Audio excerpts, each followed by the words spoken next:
하나님 감사합니다. 주님, 저희의 삶의 목적이, 삶의 목표가 무엇인지를 또 다시 한번 저희들에게 깨닫게 하시고 그 안에서 살아갈 수 있도록 끊임없이 도우시는 성령님의 은혜에 감사드립니다.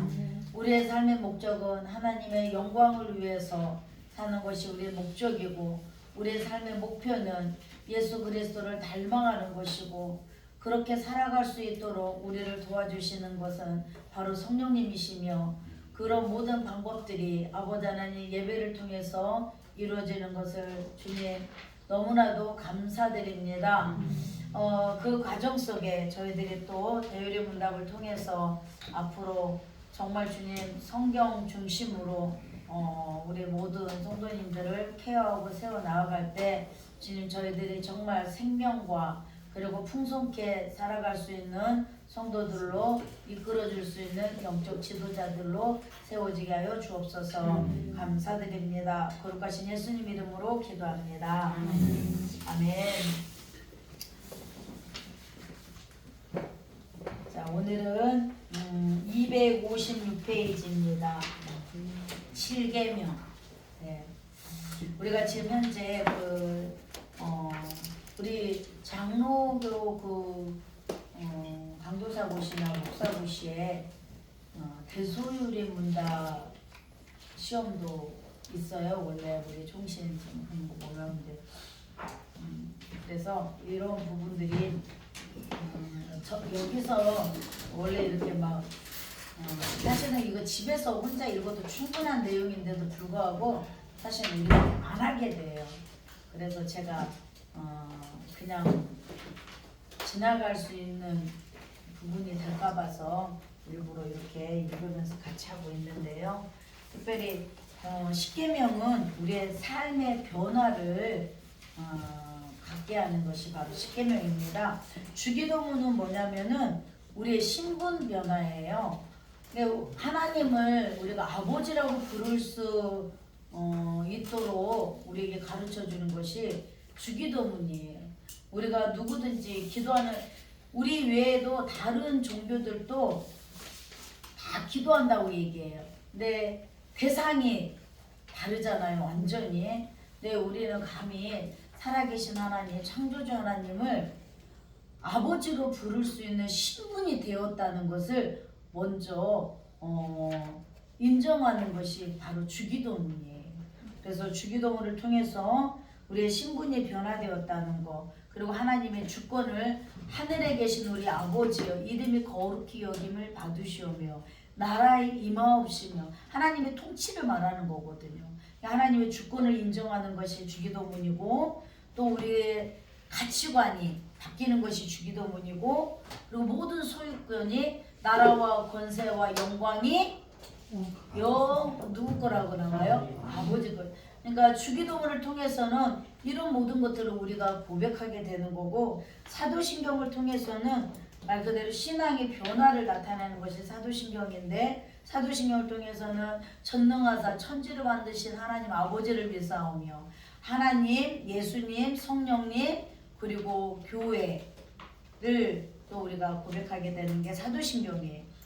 그리고 지금 현재 하고 있는 우리 십계명을 통해서는 우리 삶을, 그래서 저는 다른 과목들도 다 중요하지만 최고 중요한 과목이 성경 실천신학을 저는 꼽고 있어요.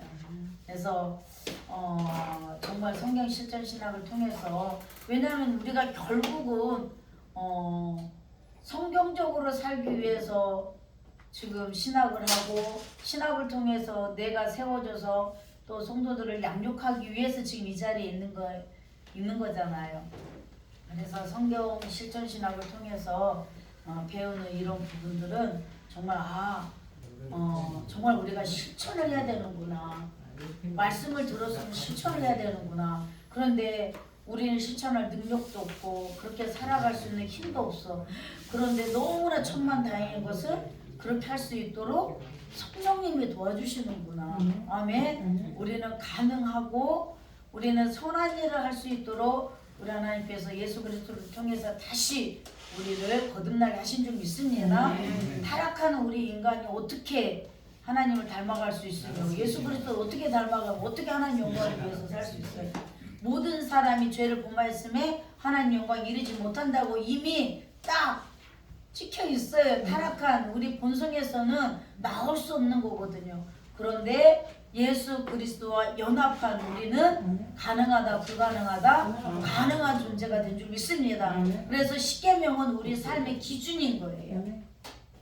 그래서 지난 시간에 했던 것처럼 내 부모를 공경하라는 것은 단순히 우리 육신의 부모님만 공경하는 것이 아니라 부모님과 같은 위격에 계시는 윗사람들은 다 우리가 공경해야 된다는 거예요. 그리고 우리의 상전을 공경해야 되고 또 나라의 권세자들과 왕을 공경하는 것은 이거는 그 사람의 어떤 것이 아니라 그 모든 것을 주관하시는 하나님 앞에 하는 거기 때문에 그렇게 해야 된다는 것을 우리가 폭넓게 알기를 바랍니다. 그런 것처럼 또 오늘 7계명에서는 간음하지 말라. 우리 간음하지 말라 당연히 무슨 뜻인지 알고 있죠. 그런데 더 깊은 말씀을 또 같이 나눠보겠습니다. 자, 5계명에서는 250페이지 5계명에서는 부모와 자녀의 관계를 중심으로 하는 상하 인간관계를 가르치는 계명이라면 7계명은 결혼에 의한 남녀의 결합관계로 가정을 구성하는 결혼관계에 대한 교훈하는 계명입니다. 결혼은 하나님께서 창조하신 한 남자와 한 여자의 결합으로 이루어졌습니다. 같이 읽습니다. 이러므로 남자가 부모를 떠나 그의 아내와 합하여 둘이 한 몸을 이룰지로다. 아멘. 이 결혼은 남녀 간의 결합관계뿐만 아니라 하나님과의 언약관계이며 하나님께서 친히 제정하신 것이므로 귀하고 선한 것입니다. 그래서 우리가요 예배소서에서는 갑자기 교회와 성도의 관계를 말씀하시면서 갑자기 남편은 아내를 사랑하며 아내는 남편의 다스림을 받고 이런 관계를 얘기를 하는 거예요. 그런 것처럼 우리는 단순히 그냥 남녀 관계로 끝나는 것이 아니라 영적인 관계에서는 에스겔서에서는요 우리가 하나님 외에 다른 신을 숭배하는 것을 완전히 음란한 걸로 표현하고 있어요. 예, 그런 것처럼 간음이라는 거는 영적인 간음도 들어있다는 사실입니다. 그래서 인간이 타락한 후 번성하면서 결혼의 신성함은 사라져가고 하나님께서 세우신 일남 일녀의 혼인 제도는 준수되지 않고 일부 다처제 또 일처 다부 등 결혼의 그런 남맥상과 함께 근래 와서는 혼전 동거 또 합당치 않은 이혼, 재혼, 계약 결혼도 하잖아요 요즘에는. 그리고 동성혼 이런 것들로 이미 이제 결혼과는 다 깨져버렸어요. 이런 시대의 신자들은 하나님께서 세우신 결혼 제도를 기준히 여기며 지켜나가야 하겠습니다. 모든 사람은 결혼을 귀히 여기고 친소를 더럽히지 않게 하라. 음행하는 자들과 간음하는 자들은 하나님이 심판하시리라. 그러니까 우리가 항상 정말 그 하나님의 심판을 너무 우리가 가볍게 생각하는 것 같아요. 그리고 실컷 죄짓고 회개하면은 모든 것을 용서받을 수 있다는 그런 안일한 생각 때문에 사실은 부끄럽게도 우리 정말 영적 지도자들한테도 이런 부분들이 너무 많잖아요. 그래서 참 안타까운데 정말 저희들은 우리는 아까도 말씀드린 것들처럼 정과 욕을 나눠서 아까 설명해 주셨잖아요. 이 모든 것들이 그 타락한 그 본성에서 나오는 정욕적인 생각에서 나오는 열매들이거든요. 그래서 우리가 정말 순간 아차하는 순간에 우리도 이 간음 가운데 빠질 수 있고, 왜냐하면 간음은 단순히 행동에서만 뿐만 아니라 오죽하면은 고린도전서에서는 그 간음을 모든 죄는 죄 밖에서 이루어지는 몸 밖에서 이루어지는 거지만 간음은 음행은 몸 안에서 이루어지는 죄이기 때문에 더 악하게 구신다는 거예요. 그래서 우리가 첫째는 영적 간음, 하나님 외에 다른 것을 더 마음을 빼앗기고 우선순위가 되는 것이 단순히 그냥 그것이 아니라 정말 이게 영적 간음이구나. 에스겔서를 반드시 읽어보시기 바랍니다. 거기에 보면은 진짜 적나라하게 나와 있어요. 아마 16장부터인가 지금 제가 갑자기 몇 장인지 생각이 안 나는데 보면은 정말 한번 읽어보시기 바랍니다. 지금 시간이 안 되니까 에스겔서 보시면 정말 하나님이 이렇게까지 표현해 놓으셨다고? 그럴 거예요. 16장인가 몇 장에서 하여튼 나와요. 그리고 자, 제7계명에서 요구하는 의무는 무엇일까요? 제7계명에서 요구되는 의무는 몸, 마음, 애정, 말, 행위상의 정절과 또 우리 자신 및 다른 사람들의 정절을 보존하는 것입니다. 눈과 기타 모든 감관에 대하여 방심치 않고, 그래서 아까 말씀하셨잖아요. 우리가 정말 소극적으로는 우리가 외관상으로 보여지는 거, 눈으로 보는 거, 귀로 듣는 거, 입으로 말하는 거, 행동으로 하는 거, 이런 것들을 모든 악으로부터 조심해라 했다면, 적극적으로는 우리가 아무리 소극적으로 이걸 조심하려고 해도요, 우리의 마음과 이 생각을 하나님이 지켜주시지 않으면 못해요. 아멘. 그래서 하나님의 말씀은 살아있고 활력이 있어 좌우로 날선 어떤 것보다 에리하여 우리의 혼과 영과 골수와 간절을 찔러 쪼개기까지 하나님 말씀이 나를 찔러줘야 되는 거예요. 그리고 하나님의 그 말씀이 나의 마음의 뜻과 생각을 판단해 주신다잖아요. 하나님이 해주시지 않으면, 하나님이 분별하게 해주시지 않으면 우리는 순간 고린도후서 4장에 복음의 광채를, 우리가 하나님의 말씀을 믿지 않을 때 복음의 광채를 들어오지 못하도록, 비추지 못하도록 막아버린대잖아. 그러니까 어둠에 가려져 버리면은 뭐 주의 종이고 뭐 다 필요 없어요. 순간 어둠에 가려져 버리면 그 유혹에 빠져요. 물질의 유혹에 빠지고 온갖 종력에 빠질 수밖에 없는 것이 연약한 인간인 줄 믿습니다. 그렇기 때문에 어쨌든지 말씀이 나를 사로잡을 수 있어요. 제가 누누이 말씀드리지만 우리가 말씀 못 잡아요. 우리는 이렇게 기도하거든요. 하나님의 말씀을 붙잡고 기도하기를 원합니다. 내가 붙잡으면 내가 놓는 순간 놓아지는 거예요. 그런데 하나님의 말씀이 나를 붙잡고 있으면은 내가 혹 곁길로 가다가 그 말씀이 다시 나를 이끌어다가 그 자리에다가 다시 회복시켜 주시는 줄 믿습니다. 그래서 어쨌든 아까 전 시간에 들으신 것처럼 정말 하나님의 은혜와 경건의 훈련은 함께 짝이 돼야 되는 것처럼 말씀과 기도는 함께 짝이 돼야 되는 거예요. 말씀을 읽으면 그 말씀으로 기도가 돼요. 근데 내가 하는 기도는요, 내 소원, 내 정력적인 거를 구할 수밖에 없는 우선순위가 정해져요. 내 다급한 기도를 먼저 하게 되죠. 그런데요, 말씀을 읽다 보면은 그 안에서 내 다급한 문제는 내가 급한 거하고 하나님이 먼저 하려고 하는 거는 다르단 말이에요.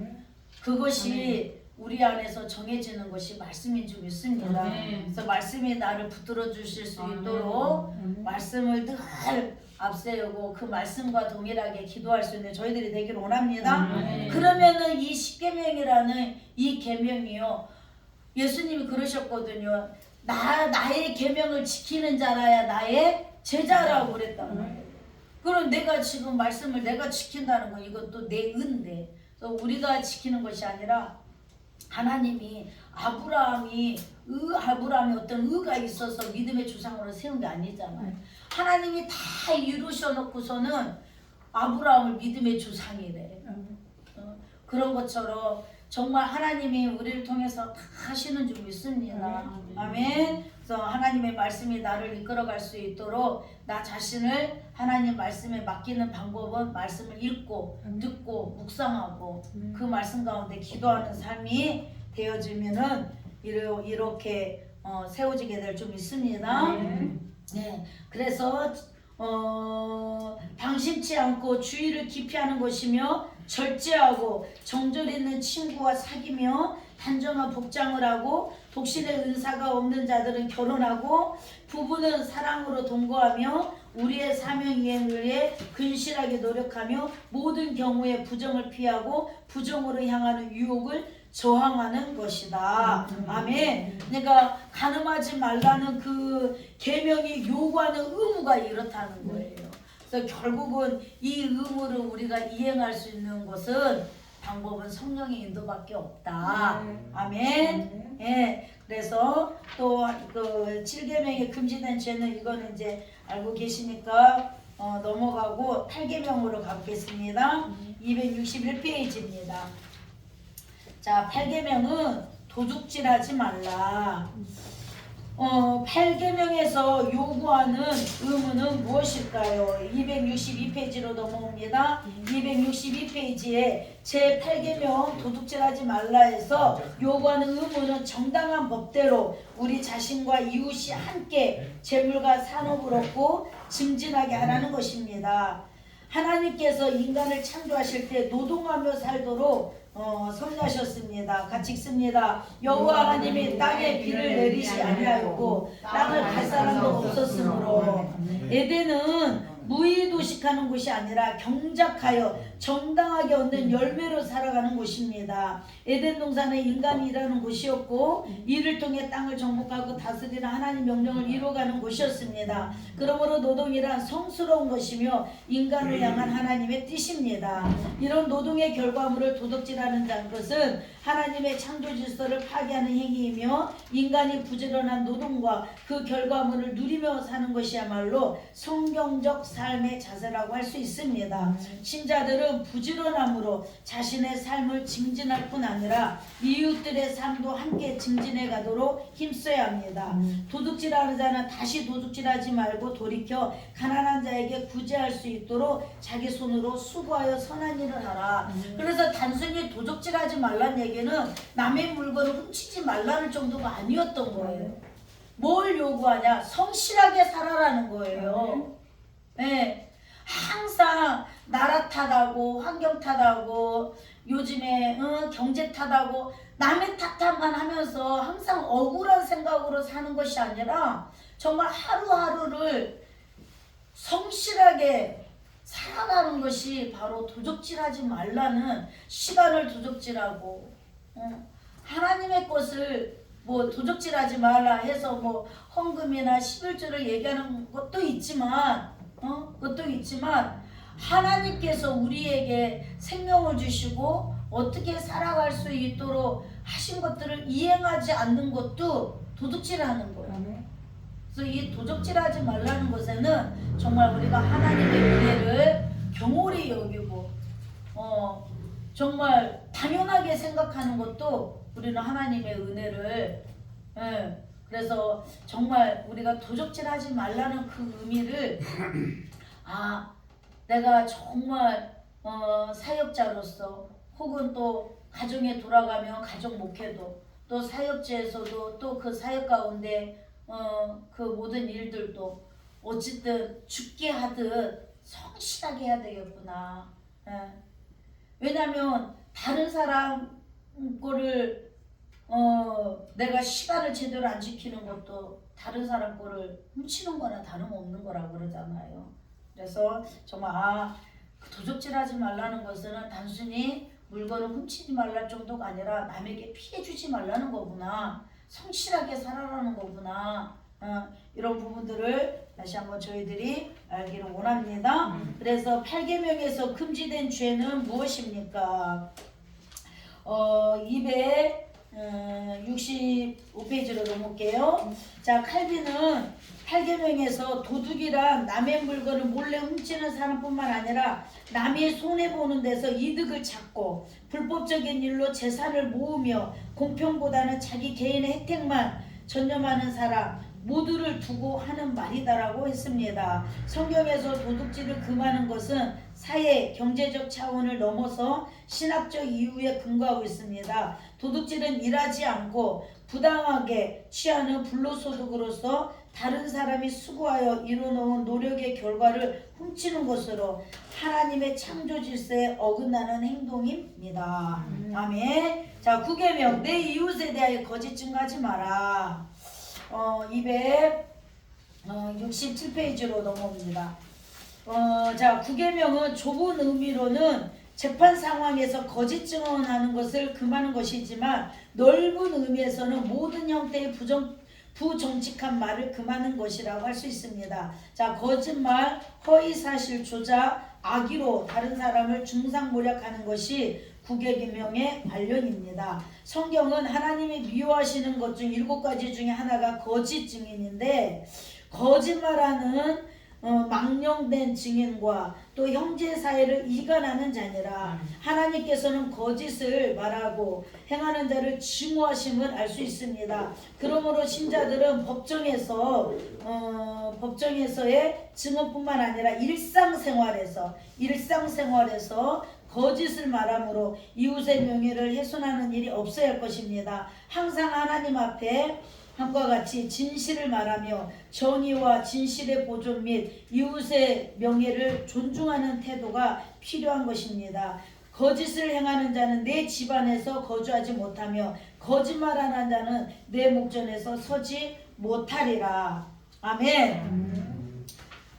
자, 그럼 9계명 금지된 죄는 우리 자신의 것과 마찬가지로 이웃이 지니고 있는 진실과 좋은 평판을 특히 공적 재판 사건에 해치는 모든 일입니다. 그것은 거짓 증거를 제공하고 이증을 시키고 고의로 나와서 악한 소송을 변호하고 또 진실을 외면하고 억압하며 불의한 판결을 하고 악을 선하다 선을 악하다 함이며 악인을 의인의 행사에 따라 보상하고 의인을 악인의 행사에 따라 보상하는 것입니다. 또한 문서 위조, 진실의 은폐, 공의의 소송에도 불구하고 부당한 침묵을 지키는 것입니다. 불법 행위가 우리 자신으로부터 책망을 요구하고 다른 사람들에게 항고를 요구할 때에 잠잠하는 것입니다. 진리를 부합리하게 말하거나 그릇된 목적을 위해 악의를 말하고 혹은 그릇된 의미로 혹은 의심스럽고 애매한 표현으로 진리와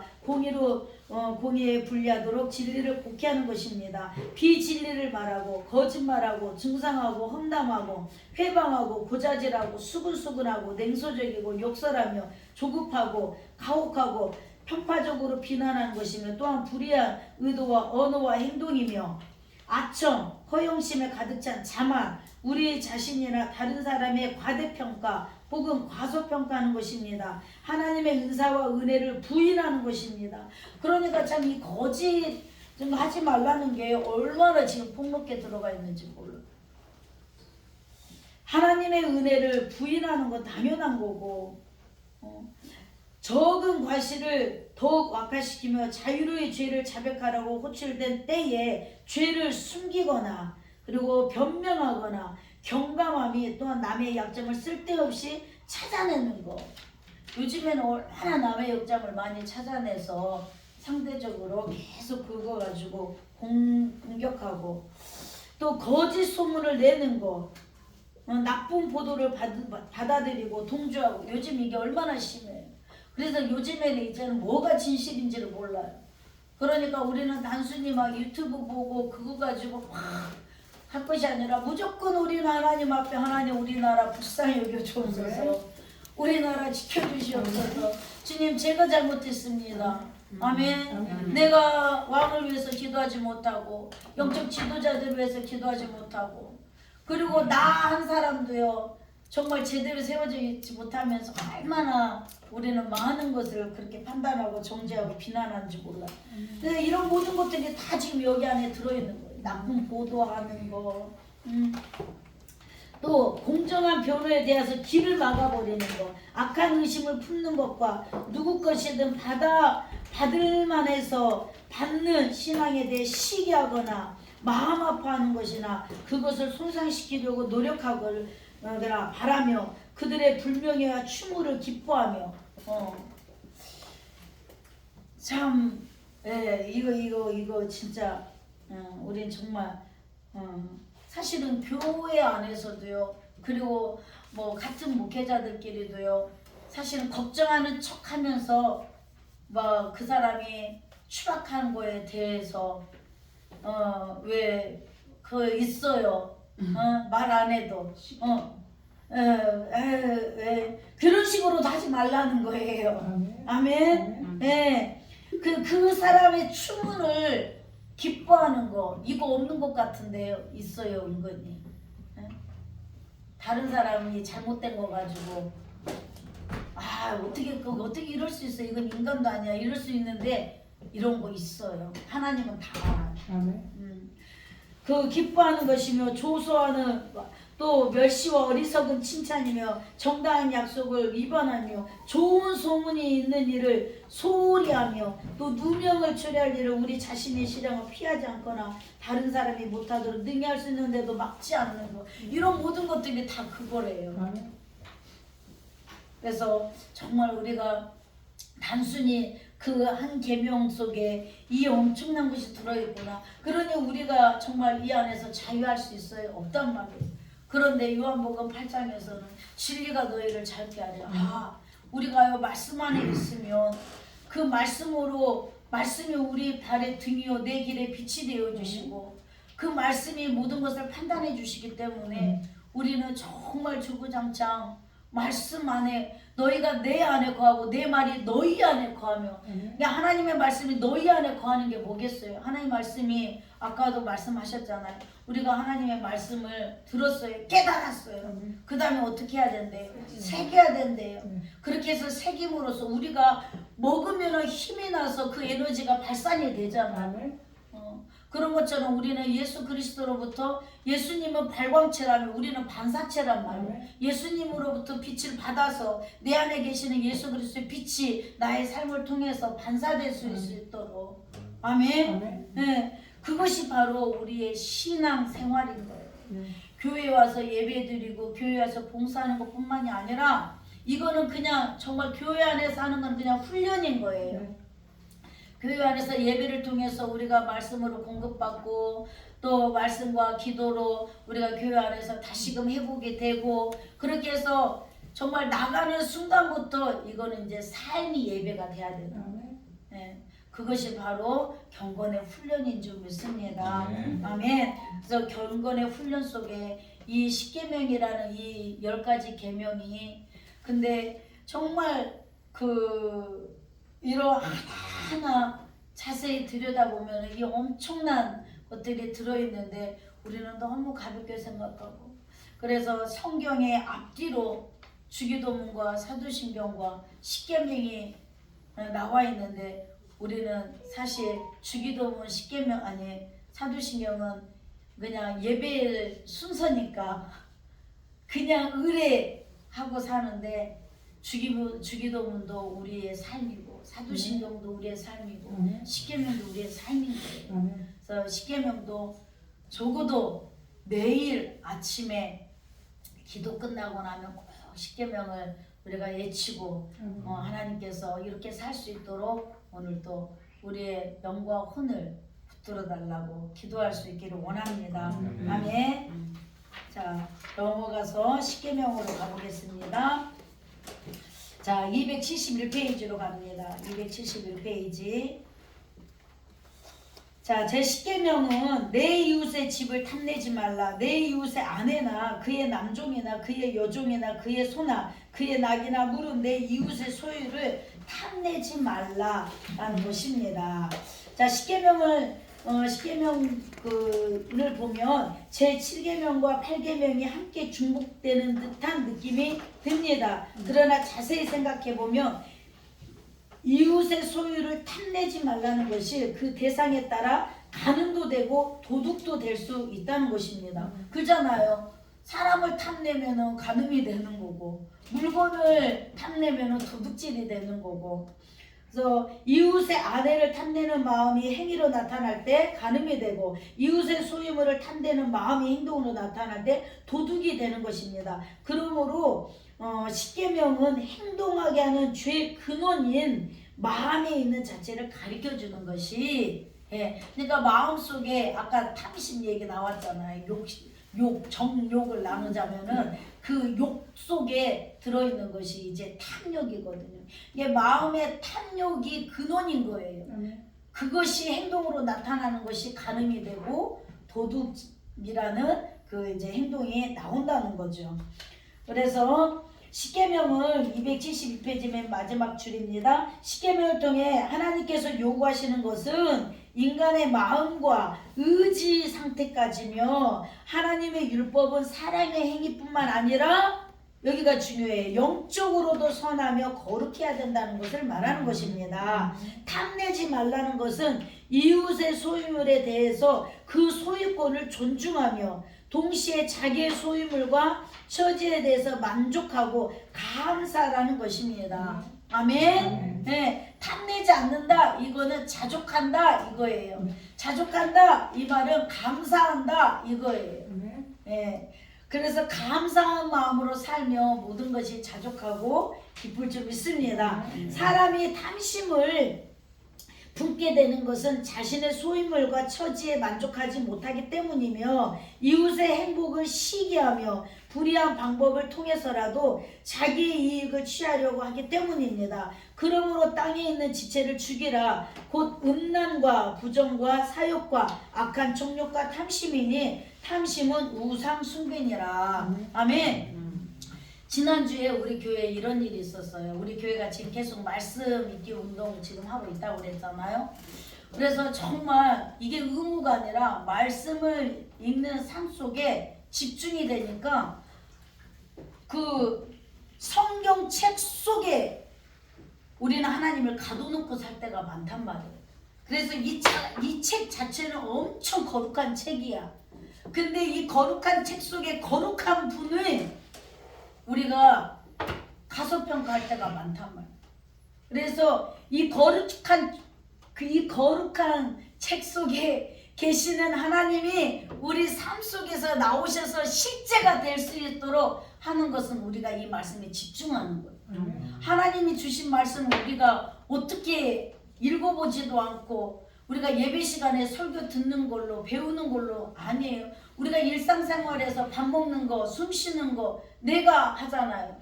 읽는 거는 내가 하는 거란 말이에요. 여기 지금 그 이웃을 시기하지 않고 오히려 축복해주는 이 내용 때문에 제가 잠깐 이 얘기를 하는데 정말 우리 교회가 이제 이렇게 말씀을 읽으면서 하나님이 하시는 일들이 너무 진짜 커요. 그런데 저희가 이제 성전 의자를 우리 성도님들이 이렇게 이제 마음을 하나님 그런 마음을 주셔서 이제 하게 됐단 말이에요. 그런데 인간적으로는 어떤 거였냐면은 우리가 이렇게 하고 달달이 얼마씩 이렇게 헌금을 하자 이제 이런 마음까지도 다 자원해서 나온 얘기예요. 그런데 이제 그러면서도 내심 이제 걱정을 하는데 하나님께서 이미 다 예배해 놓으셨고 우리는 계속 하나님이 하시는 것을 경험해 갈 수 있었으면 좋겠다 이제 이런 얘기를 이제 했어요. 그랬더니 누가 이렇게 헌금을 하려나 보다 뭐 이제 이런 식으로 생각하는 분들도 있었고 뭐 이제 나중에 들은 얘기인데 그랬다 하더라고요. 그런데 정말 기가 막힌 것은 하나님께서 생각지도 않게 어떤 한 분의 집이 본인이 생각했던 것보다 훨씬 더 그것도 와가지고 막 집을 지적질을 하더래요. 베란다도 없고 뭐가 어쩌고 전혀 살 것 같지 않는 그런 태도를 하고 간 거예요. 간지 30분도 안 돼서 부동산에서 전화가 왔대요. 지금 이분이 당장 계약을 하고 싶어 한다는 거예요. 근데 본인들이 계획했던 것보다 훨씬 많은 돈으로 계약을 이제 이렇게 하게 된 거예요. 그랬는데 우리는 달달이 얼마씩 이렇게 갚아나가야 되겠다 했는데 이분이 생각지도 않는 이렇게 가격이 이렇게 되니까 한꺼번에 성전의 모든 기물을 다 한꺼번에 이번에 드린 거예요. 그런데 그 모습을 본 다른 분들이 뭐라고 얘기하냐면 그분을 막 축복. 왜 나 똑같이 기도하고 똑같이 왜 저 사람은 저렇게 잘 되는데 왜 우리는 이렇게 계속 어려운 거야? 이런 것이 아니라 계속 어려움을 겪고 있는 이분이 뭐라고 얘기하냐면 하나님이 자기에게 손바닥만한 구름을 보여주셨다는 거예요. 저분에게 부어주신 저 은혜와 복을 나에게도 부어주시겠구나. 이런 기대가 되면서 이분을 더 축복하게 되고 더 오히려 시기하는 것이 아니라 자기 일처럼 감사하고 이렇게 하는 모습을 보면서 정말 하나님이 하시는 거는 정말 우리보다 앞서가셔요. 그분들도 생각도 못한 거예요. 그랬는데 한순간에 그렇게 이루어지면서 그래서 한순간에 우리 성전 저기가 순식간에 다 그냥 해결이 돼버린 거예요. 근데 그분이 하는 말 사모님이 뭔가 있으니까 우리한테 막 저렇게 얘기했지 했는데 그 헌금을 내가 하게 될 줄 몰랐다는 거예요. 헌금하신 그분이 내가 하게 될 줄 몰랐다는 거예요. 그러면서 너무 기쁘게 이렇게 하시는 것을 그것도 막 마음이 변할까봐 새벽에 그냥 당장 가져가서 이렇게 예물을 드려서 그냥 지난주에 그것까지 다 이렇게 해결하는 것을 보면서 정말 하나님이 하시는 거는 우리가 상상할 수 없는 거예요. 아멘. 네. 그래서 정말 우리가 다른 사람이 잘 되는 거를 더 축복하고 그래야지 은근히 다른 사람의 잘못된 것을 기뻐하고 좋아하고 그럴 줄 알았어가 아니라 정말 오히려 진심으로 아멘. 그래서 여기 보니까 그러잖아요. 사람이 탐심을 품게 되는 것은 자신의 소유물과 처지에 만족하지 못하기 때문에 탐심을 품게 되는 거고 이웃의 행복을 시기하기 때문에 불이한 방법을 해서라도 자기 이익을 취하려고 한대잖아요. 그러니까 감사하고 만족해하고 오히려 다른 사람을 축복할 때 이 탐심이 나를 무너지게 하지 않을 줄 믿습니다.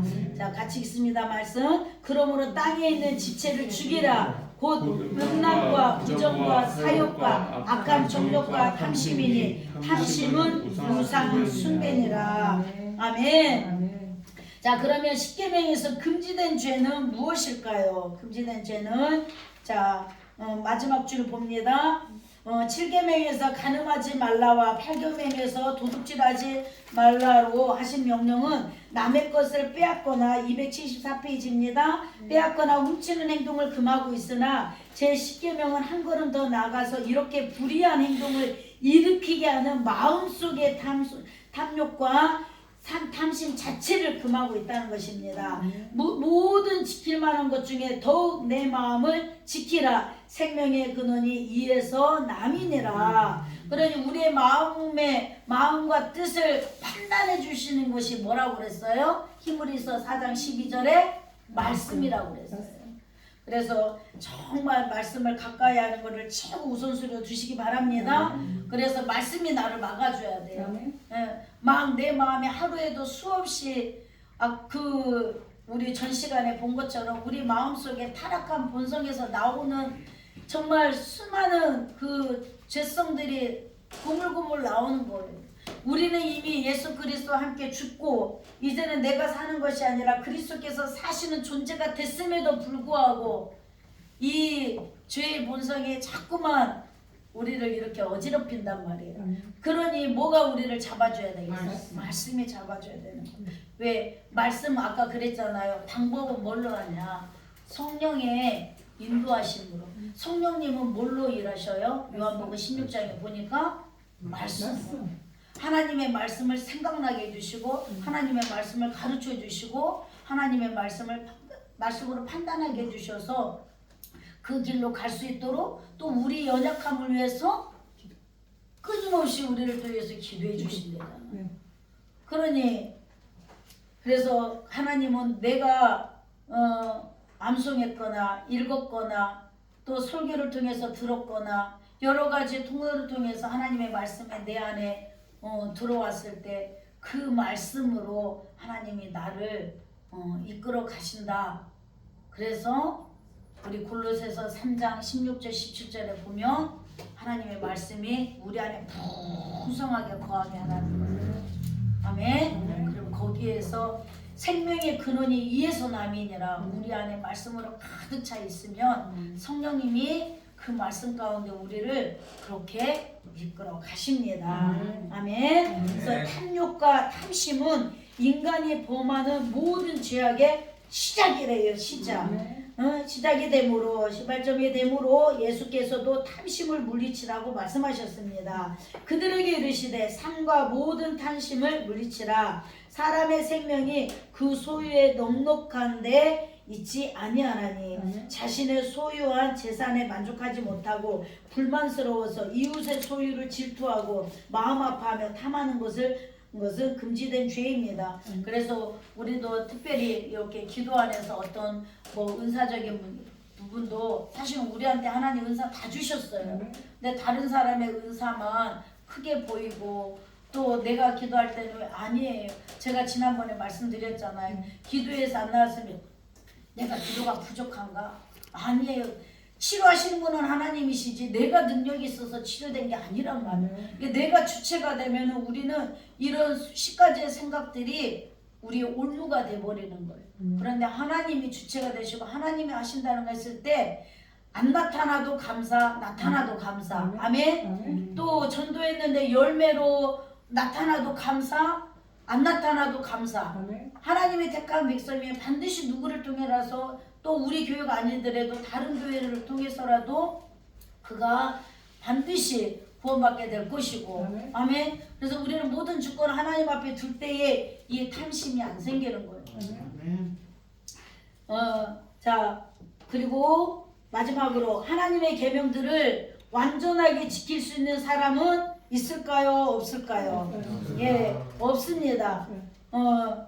275페이지까지 하겠습니다. 타락하기 전에 무죄한 인간은 타락하기 전에는요 하나님을 닮은 의와 거룩함이 있어서 율법을 온전히 수행할 충분한 능력이 있었어요. 아멘. 그러나 타락으로 인해 의와 거룩함은 사라지고 대신에 죄가 들어오게 되었고 인간의 본성은 죄로 오염돼서 이제는 전적으로 부패하고 무능하게 되었으며 하나님의 율법을 온전히 지키기에는 불가능하게 되어버렸습니다. 그래서 우리를 다시 타락전 인간으로 회복시켜 주시려고 예수님이 오신 거예요. 율법의 행위로서는 의롭다함을 얻을 육체가 없느니라. 이 영적 무능을 성경은 영적 죽음으로 표현하고 있습니다. 허물과 죄로 죽었던 너희를 예수 그리스도를 통해서 우리를 살리셨죠. 이러한 영적 죽음에서 성령의 능력으로 다시 살리심을 받은 신자들이라 해도 이 세상에서는 아직 찬존하는 죄의 문제로 인해 도덕적 그 율법을 온전히 지킬 수 없습니다. 내 속 또 내 육신에 선한 것이 거하지 않는 줄 아노니 원함은 내게 있으나 선을 행하는 것이 없노라. 도덕 율법은 단지 행동만이 아니라 마음의 생각과 입술의 언어와 행동까지의 완전한 복종을 요구합니다. 그러므로 드러나는 죄행이 없다고 해도 마음과 생각으로 범죄할 수 있습니다. 예수님께서는 살인하지 말라 하신 것을 간음하지 말라 하신 이런 말씀들을 마음에 품은 것으로만 해도 살인하고 간음한 것이라고 행동의 차원에서 깊은 내면적 차원까지 심화 있게 말씀하셨습니다. 말씀 같이 읽습니다. 또 간음하지 말라 하였다는 것을 너희가 들었으나 나는 너희에게 이르노니 음욕을 품고 여자를 보는 자마다 마음에 이미 간음하였느니라. 이 땅에 사람이셨지만 죄가 없으신 예수님 외에는 어느 누구도 하나님의 계명을 온전히 지켜낼 능력이 없습니다. 선을 행하고 전혀 죄를 범하지 아니한 의인은 세상에 없기 때문이로다. 이처럼 타락한 인간은 누구라도 하나님의 거룩한 율법의 요구를 만족시켜 스스로 의를 얻을 자가 전혀 없다는 사실 앞에서 여기부터 중요해요. 오직 예수 그리스도를 믿고 의지할 때에 그의 의를 우리에게 거저 주시고 의롭다 하신 하나님의 놀라운 은혜 앞에서 겸손히 나가야 될 것입니다. 아멘. 이제는 율법 외에 하나님의 한 의가 나타나니 율법과 선지자들에게 증거를 받은 것이라. 곧 예수 그리스도를 믿음으로 말미암아 모든 믿는 자에게 미치는 하나님의 은이 차별이 없느니라. 그래서 아까 전 시간에 말씀 들으신 것처럼 우리는 하나님의 은혜와 그리고 경건의 훈련을 통해서 우리는 이미 타락한 인간으로서 이렇게 할 수 있는 힘도 없고 아무것도 없지만 그럼에도 불구하고 우리 안에 성령님이 내주에 계셔서 이렇게 선행을 행할 수 있도록 하나님 말씀대로 살아갈 수 있도록 해주시기 때문에 타락한 인간으로서는 할 수 없지만 예수 그리스도의 의가 우리의 죄는 예수님한테 전가되었고 예수님의 의가 우리에게 전가되었기 때문에 우리는 죄인이었지만 의인 되었다는 사실 앞에 하나님의 말씀이 우리를 주장해 가시고 우리를 통치해 가시도록 끊임없이 말씀과 기도로 나아가는 저희들이 되기를 원합니다. 기도하겠습니다. 하나님 감사드립니다. 우리는 할 수 없지만 모든 것을 완벽하게 이루시는 아버지 하나님 예수 그리스도 통해서 이미 다 하나님의 율법이 이루어졌고 율법 아래 있는 우리는 아버지 하나님의 저주 받을 수밖에 없지만 이미 예수 그리스도를 통해서 우리는 저주가 아닌 하나님의 은혜로 살아가는 존재가 되었습니다. 날마다 말씀과 기도로 경건의 훈련을 함으로 생활 속에서 아버지 하나님 이제는 예수 그리스도의 향기가 나타나는 저희들의 삶이 되게 하여 주시옵소서. 그래서 우리를 통해서 많은 사람들이 아버지 하나님 예수님을 알고 또 예수 그리스도의 생명을 얻고 그리고 그 안에서 풍성케 살아갈 수 있는 사람들로 우리가 아버지 하나님 참으로 그들을 주께로 인도할 수 있는 저희들이 되게 하여 주옵소서. 감사드리며 거룩하신 예수 그리스도 이름으로 기도합니다. 아멘.